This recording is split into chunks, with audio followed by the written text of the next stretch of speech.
Hello everyone, welcome back. I'm Shonnie Alridge, your favorite real estate broker and appraiser in Atlanta, Georgia. I just wanted to really say thank you first to everyone that's been supporting me on my channel and wishing me well with my appraiser's license.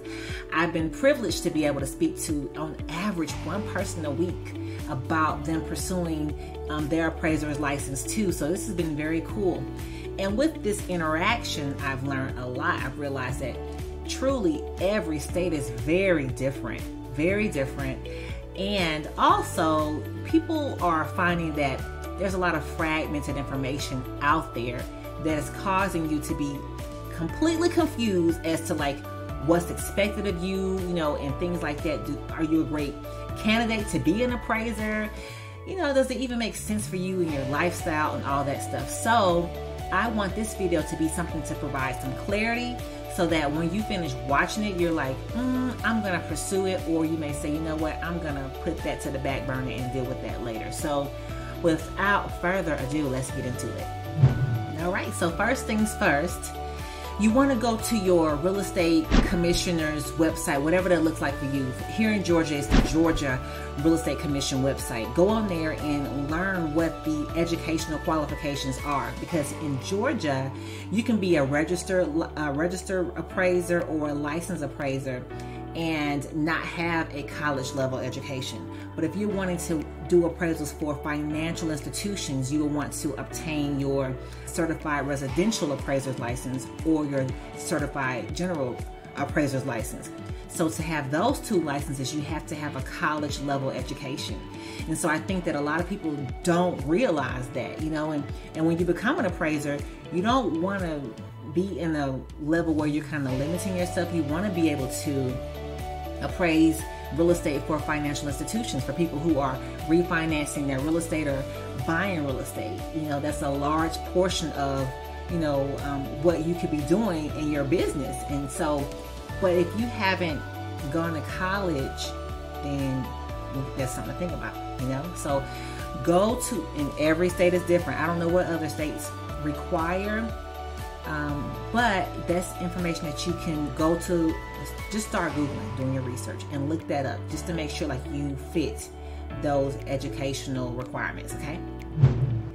Another thing for you to consider is, do you have the bandwidth to do this? Do you have the time to do it? If it's not, this is not a license where you can just say, oh, I just have some free time, I'm gonna just go ahead and get my license. No, you're gonna have to be committed to this. You're gonna have to lock in. If you have a lot going on in your life and you're being stretched already, I don't know that you would want to even be bothered with this right now. It took me forever to get my license. I got sick with COVID. My mom got sick. My daughter got sick. People were passing away. It was terrible. I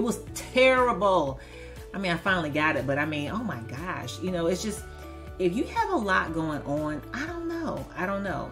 And if you feel like, hey, I can manage, I can juggle, then go for it. But you're going to have to be in the mindset that, hey, I'm going to pursue this thing. Let your family know. Go ahead and share with them, hey, I'm getting ready to pursue something. It's going to require me to lock in, and I don't have time for any of this silly stuff.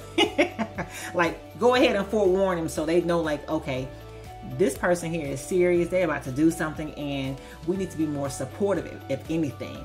Just remember that this is requiring you to get locked in, okay? Here's another thing that is really, really important as well. In the appraisal world, it's really a relationship business, much like being a sales agent. But in this respect, you can't really go higher until someone pours into you. So you have to have a mentor. This is a business where you really can't go any higher. You have to be a trainee, and you have to find someone that's going to be your trainer or your supervisor or your mentor or whatever. I use all those words interchangeably. Nonetheless, you need someone who's going to show you the ropes. And each state is different. They require a different amount of hours to do so. Here in Georgia, we have to be supervised, mentored by our trainer for 1,000 hours, okay? Your state could be different. It could be less or more hours. And you'll do your research to find that out. But listen, you have to find this person. go ahead and start trying to identify somebody before you even start taking your classes. Like just reaching out to people and seeing who's open to who's open to working with you and assisting you in getting your license and becoming a full-fledged appraiser in your state.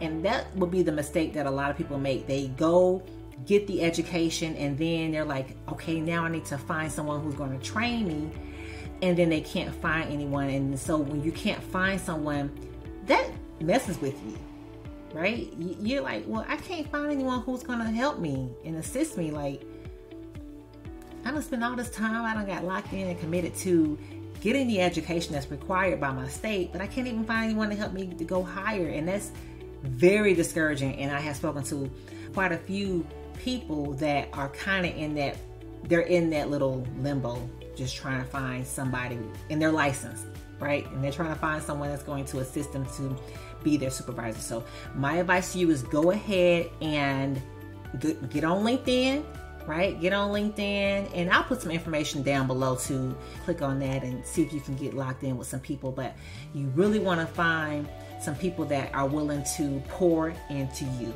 in your career. Here's the last thing that I want to make mention of. Go ahead and look for organizations that you can become a member of. There are a few organizations that really are here to support appraisers, and I'll put that information below as well. So you can, click on that and just see, what I'm talking about. But being a part of an appraiser organization is going to help you tremendously because you really don't want to be trying to do this by yourself. This is not one of those things where you can just do it by yourself. You literally have to partner with somebody. You have to be with a trainer, a mentor. There's no way you can't climb any higher if you don't do that. So you have to get in the mindset of like, I'm going to be a student of the game. I'm going to be a continual student. I have a lot to learn, but I'm willing to learn it. I want to work for it, and knowing that in the end it's going to be very rewarding for you and your family. And also, I have people to reach out to me about, supporting their spouse. Maybe their spouse is in real estate and they want to become an appraiser to support their spouse, and they work together collectively as a unit, as real estate practitioners and real estate professionals. I think that's a great idea.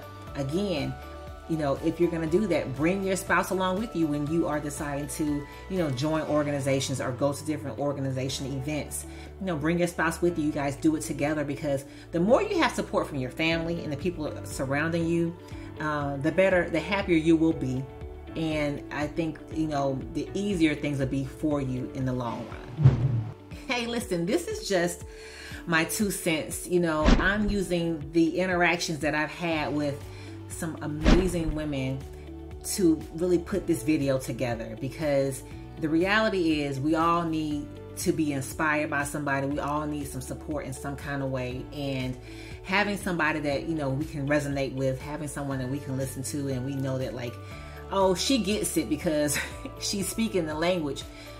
That's good. That's helpful. So I would like to be that for you all, as I have that same kind of support. I'm so blessed and privileged to be able to have 2 mentors that are just very excited about supporting me, because they see that I am locked in. They see that I'm doing the work and I'm trying to learn the language, as I do my continuing education courses. So that's that. Oh, you know what? One last thing. All right. Because I'm coming from a real estate background and I'm accustomed to how things are done as a salesperson, this right here was something that was very interesting to me. When you are an appraiser, you have to renew your license. Here in Georgia, renew your license every year. But as a real estate salesperson, no, it's 4 years. So literally, I just got done doing some continuing education so I can finish up, because my license renews very soon. And it came so fast. I'm like, well, doggone, it's been that quick, but it's coming up. And so I want to be prepared. So guess what? I'm taking my continuing education so that I can be ready to go when it's time to renew my license. On top of that, when you take your continuing education, you will have to pay a fee as well to renew your license with your state. I suppose. I know in Georgia you do, But nonetheless, keep that in mind too, that, you know, time flies while you're having fun.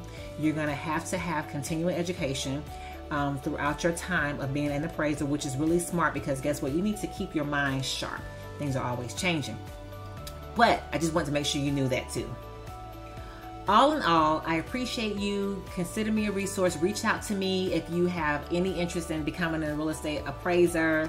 You know, we can have a conversation. You can click that link down there and, you know, just schedule something with me. We can talk for, you know, 15 minutes and just, you know, share and all that good stuff. And so, listen, I can't wait to speak to you about what you have going on, what you're pursuing, and we'll talk very soon. Take care.